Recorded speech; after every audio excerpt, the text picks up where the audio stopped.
Versículo 4 y 6, Pablo continúa. Aunque yo mismo podría confiar también en la carne, si algún otro cree tener motivo para confiar en la carne, yo mucho más, circuncidado el 8º día del linaje de Israel, de la tribu de Benjamín, hebreo de hebreos en cuanto a la ley, fariseo en cuanto al celo, perseguidor de la iglesia en cuanto a la justicia de la ley, hallado irreprensible.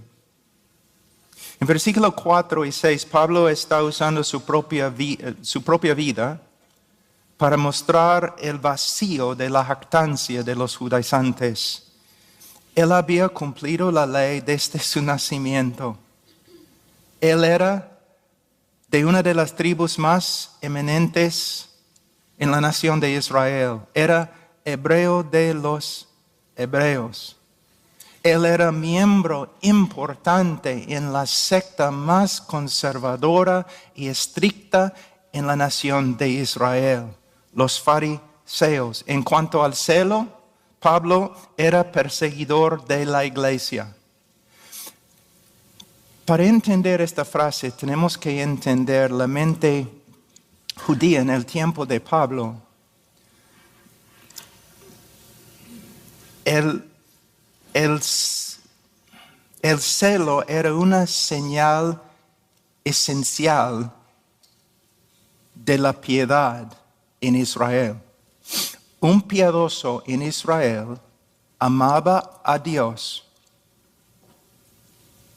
Un hombre piadoso amaba a Dios, amaba su ley y amaba su pueblo.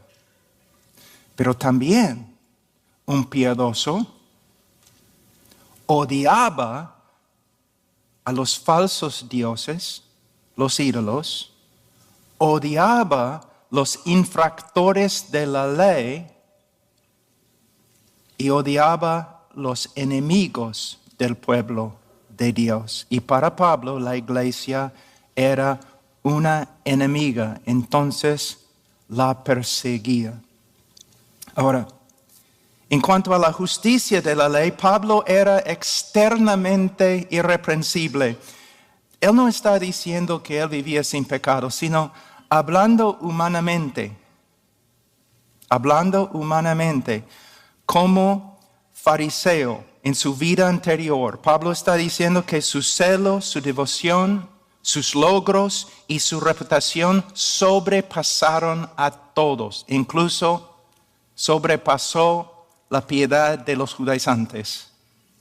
En Gálatas 1, 13 a 14 tenemos una explicación más amplia. Pablo dice, porque vosotros habéis oído acerca de mi antigua manera de vivir en el judaísmo, de cuán desmediadamente perseguía yo a la iglesia de Dios y trataba de destruirla, y como yo aventajaba en el judaísmo a muchos de mis compatriotas contemporáneos, mostrando mucho más celo por las tradiciones de mis antepasados.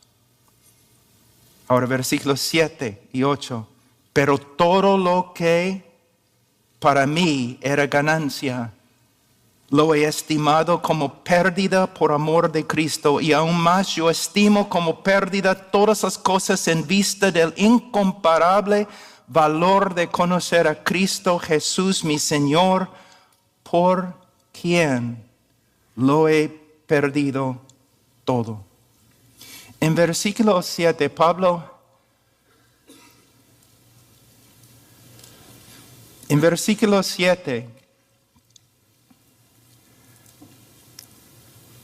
Pablo está usando palabras de contabilidad como ganancia, pérdida, contar, estimar.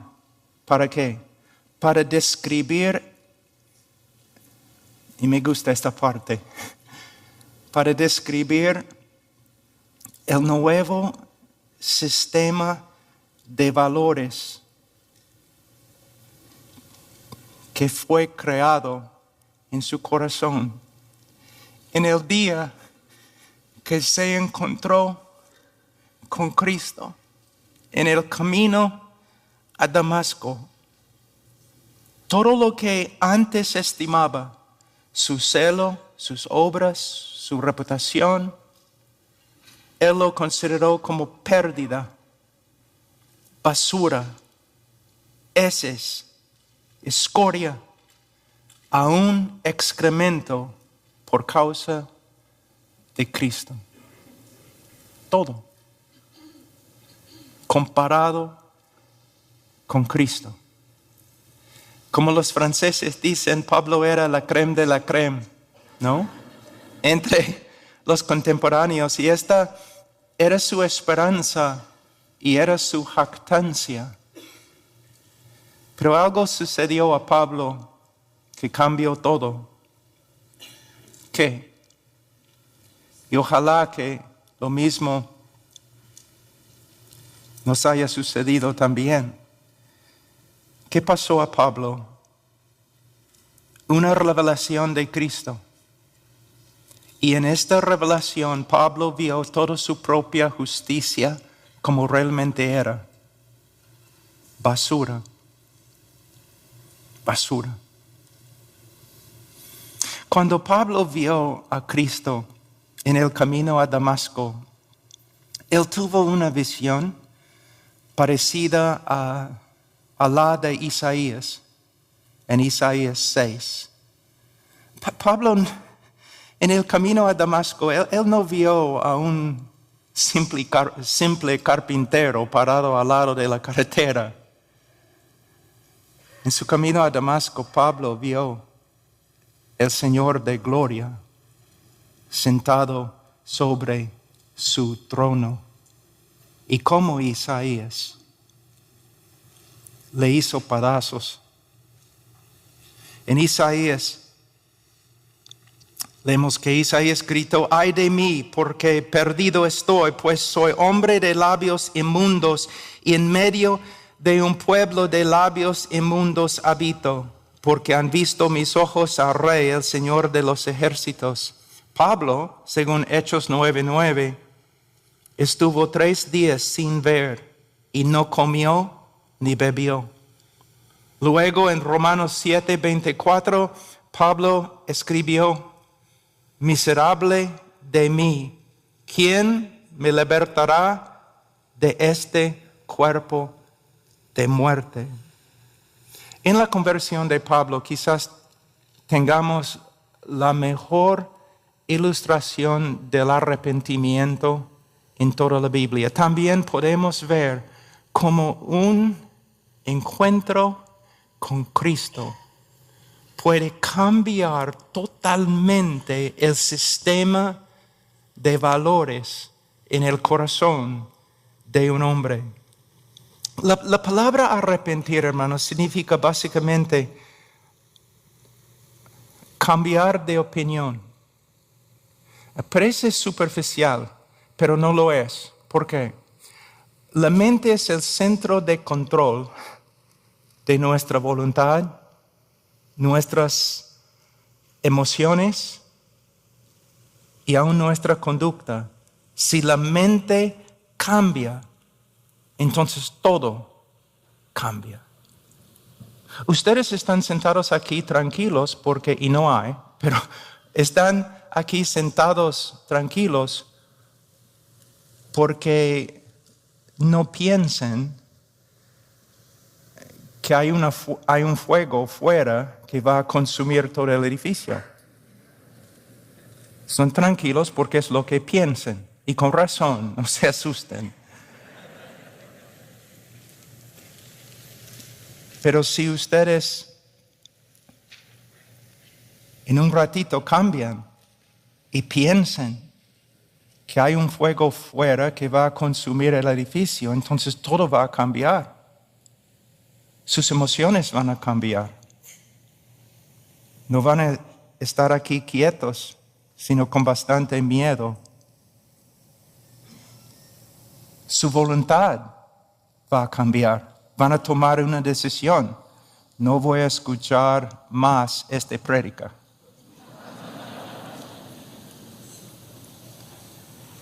Y su conducta también va a cambiar. Van a correr, van a salir. La mente es muy poderoso. Ahora, Pablo salió de Jerusalén pensando que Jesús era el más grande blasfemo, falso profeta en toda la historia de Israel. Y él salió de Jerusalén a Damasco pensando que la iglesia era la enemiga más grande de Israel en la historia de Israel. Pero en el camino a Damasco, Pablo tuvo un encuentro con Cristo y su realidad se deshizo. Pablo se dio cuenta que estaba equivocado acerca de todo, equivocado acerca de lo más importante en la vida. Él estaba equivocado. Él pensaba que Jesús era un falso maestro, pero ahora él puede ver que Jesús es el Mesías, el Hijo de Dios, el Hijo del Hombre de Daniel 7. Pablo pensaba que la iglesia era la enemiga más grande del pueblo de Israel, pero ahora él puede ver que la iglesia es el mismo pueblo de Dios. También la opinión de Pablo acerca de sí mismo cambió. Él pensaba que él era justo ante Dios. Ahora él reconoce que él es condenado ante Dios. Él pensaba que él era el gran defensor de la fe de Israel. Ahora él sabe que él es el gran enemigo de la fe verdadera de Israel. Él pensaba que era siervo de Dios, uno de los siervos más eminentes de Dios. Ahora él sabe que él era nada más que un siervo de Satanás. Toda su vida cambió. Pablo calculó bien el valor de sus obras y el valor de Cristo. En este momento Pablo rechazó toda su vida anterior en la cual había confiado y también de la cual se había jactado. Lo rechazó como algo asqueroso y lo echó en la basural, se levantó y siguió a Cristo. Todo su sistema de valores cambió.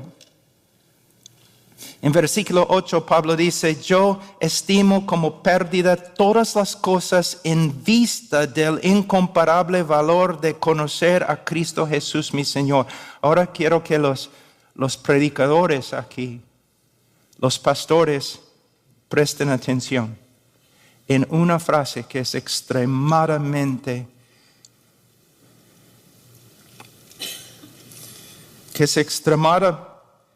importante. La frase en vista de.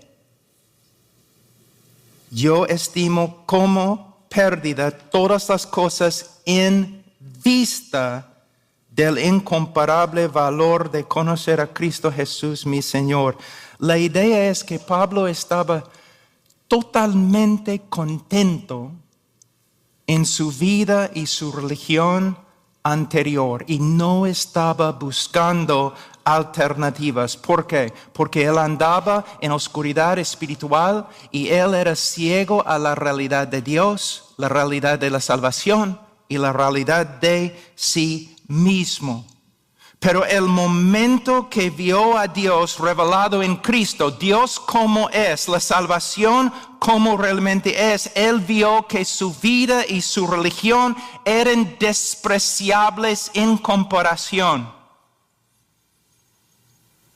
Esto demuestra que uno puede ver la inutilidad de sus obras y la vanidad de su vida solo a la luz de la revelación de Cristo. Tenemos otro ejemplo en 1 Tesalonicenses 1, 9 a 10. Yo aprendí esa verdad de D. Edmund Hibbert. Es un comentario en 1 Tesalonicenses excelente, lo recomiendo. En 1 Tesalonicenses 1, 9 a 10, Pablo escribe: pues ellos mismos cuentan acerca de nosotros, de la acogida que tuvimos por parte de vosotros y de cómo os convertisteis de los ídolos a Dios para servir al Dios vivo y verdadero y esperar de los cielos a su Hijo, al cual resucitó de entre los muertos, es decir, a Jesús, quien nos libra de la ira venidera. Lamentablemente los traductores en español han invertido las palabras de Cristo aquí, las palabras de Pablo aquí. En el griego el texto lee de la siguiente manera. En el griego original, el texto no dice cómo os convertisteis de los ídolos a Dios, sino cómo os convertisteis a Dios de los ídolos. Voy a leer. La idea es que los gentiles, como Pablo, estaban totalmente contentos en su religión. No estaban buscando alternativas hasta que vieron a Dios como se reveló por la predicación del Evangelio. Solo a la luz de Cristo vieron la vaciedad de su religión y la vanidad de su vida. ¿Qué significa para nosotros, especialmente para los predicadores? Este es el trabajo principal del predicador: predicar a Cristo. Predicar a Cristo.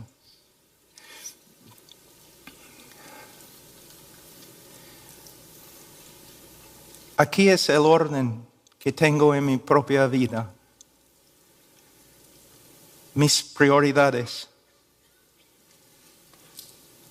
Estudiar a Cristo en las Escrituras.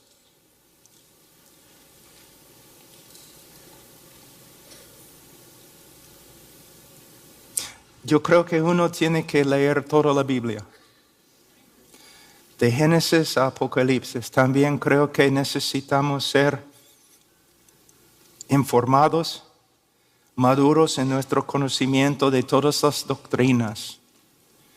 Pero si hay una doctrina preeminente, es la doctrina de Cristo. ¿Cuántas horas cada semana dedicas a estudiar a Cristo? Es fácil decir amén, amén. Pero ¿cuántas horas? ¿Cuántos años de tu vida has dedicado al estudio de la persona y obra de Cristo? Estudiar a Cristo. ¿Hay un tema más importante? Estudiar a Cristo.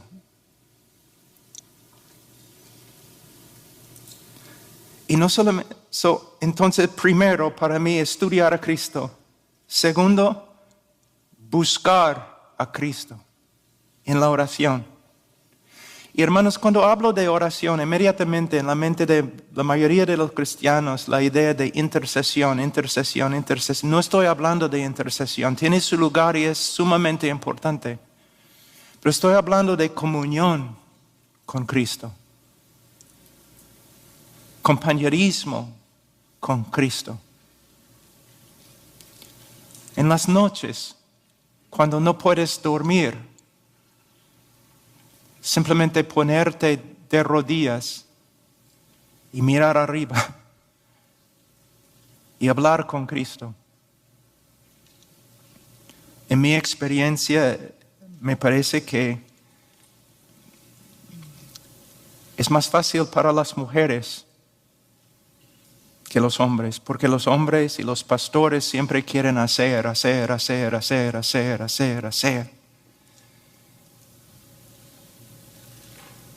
Marta, Marta. Quizás Martín, Martín.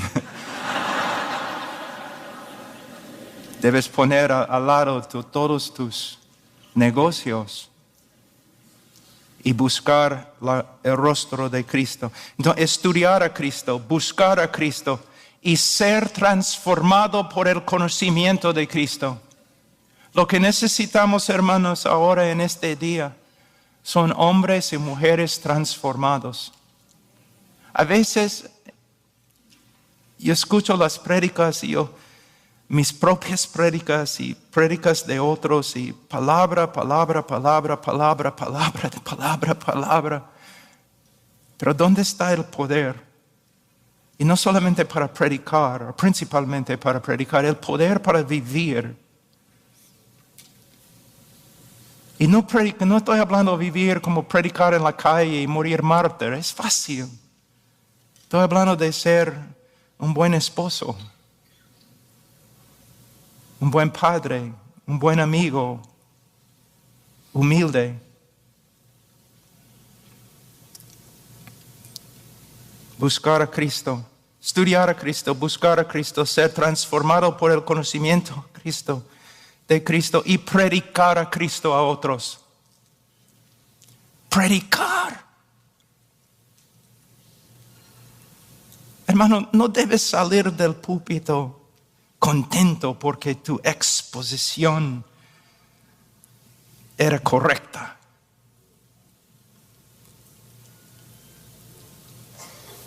O porque has comunicado información.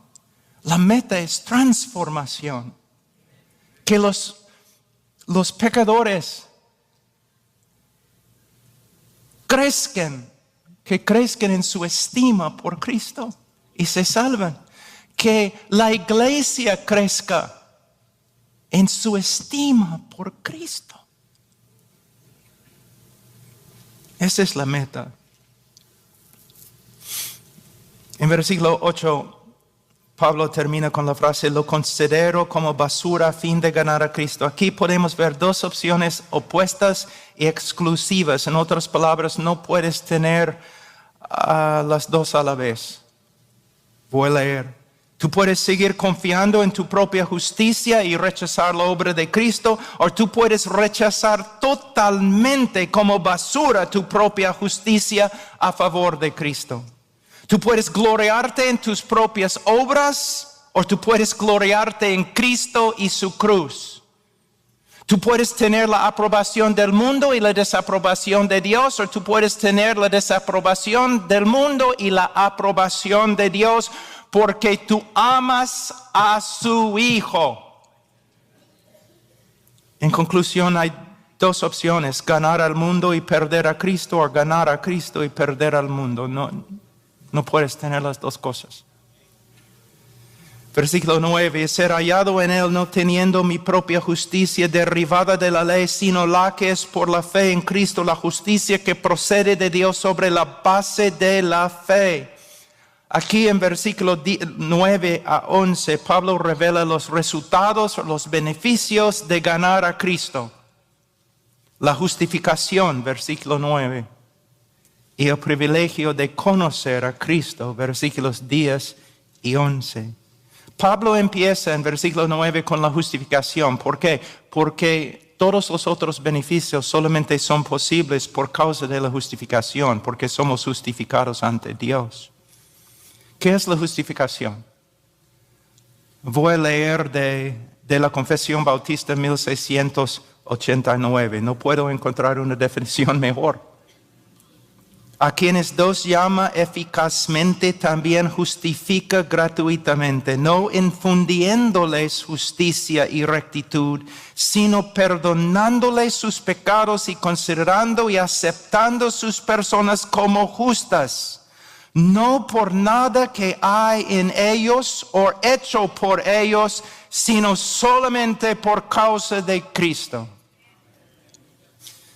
De versículo 9 también, esta confesión, podemos ver las siguientes características acerca de en la justificación bíblica.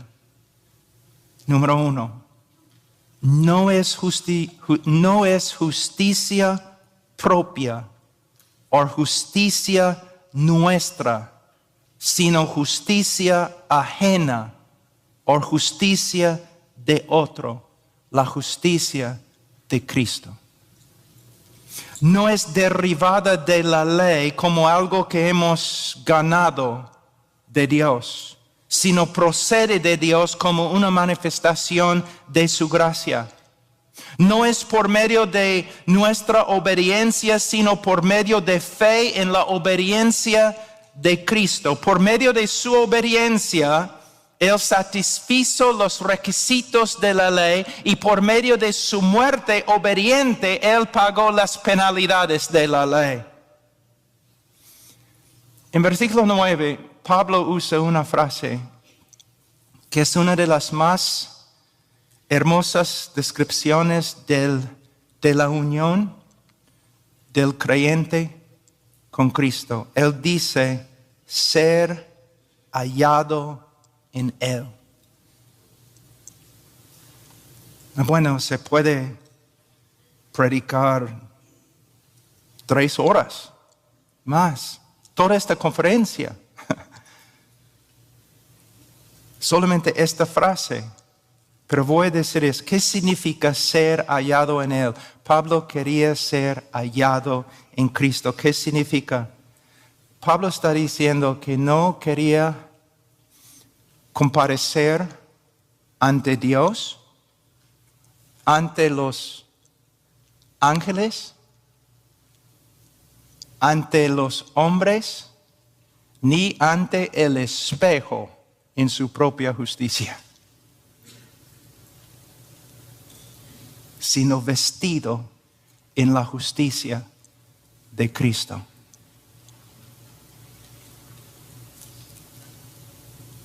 Su gloria era la justicia de Cristo. Su belleza era la justicia de Cristo. Terminamos muy rápido, versículos 10 y 11. Y conocerle a Él el poder de su resurrección, la participación en sus padecimientos, llegando a ser como Él en su muerte, a fin de llegar a la resurrección de entre los muertos. Los que ganan a Cristo no solamente ganan la justificación, sino el gran privilegio de conocer a Cristo. Hermanos, el concepto hebreo de conocimiento denota más que simplemente conocimiento de los hechos o un conocimiento de aún las doctrinas bíblicas. Denota un conocimiento relacional,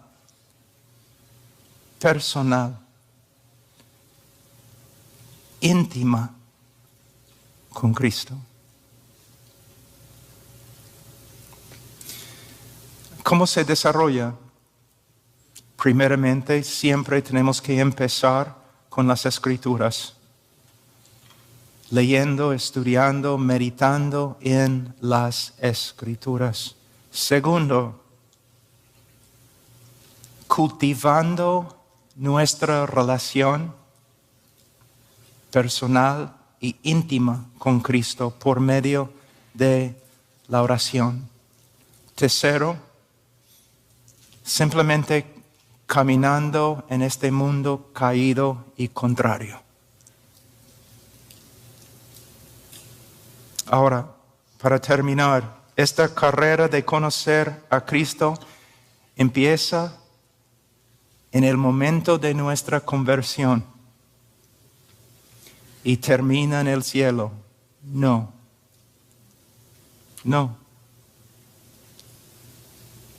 Nunca termina.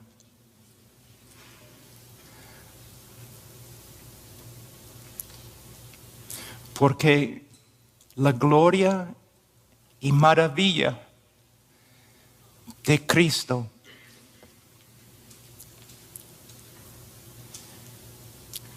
es infinita, inagotable. Nunca vamos a descubrir todo lo que es Cristo. Nunca. De una forma, se puede decir, ni hemos empezado a aprender de Él.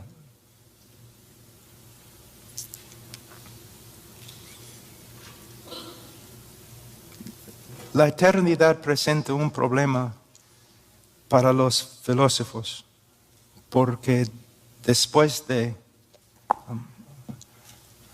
¿cuánto tiempo puedes pasar, no? Caminando en calles de oro y después te aburres? O jugando con las puertas. Algunos filósofos dicen que la eternidad puede convertirse en, aunque sea hermosísima la eternidad, puede convertirse en un infierno. Cuando llegues al fin de todo y no hay nada más, te vas a aburrir, vas a querer dejar de existir. Pero el cielo sí es finito, pero la gloria de Dios es infinito.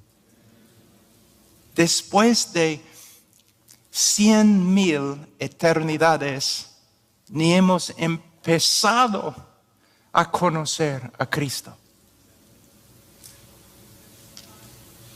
Bueno, Dios les bendiga, hermanos.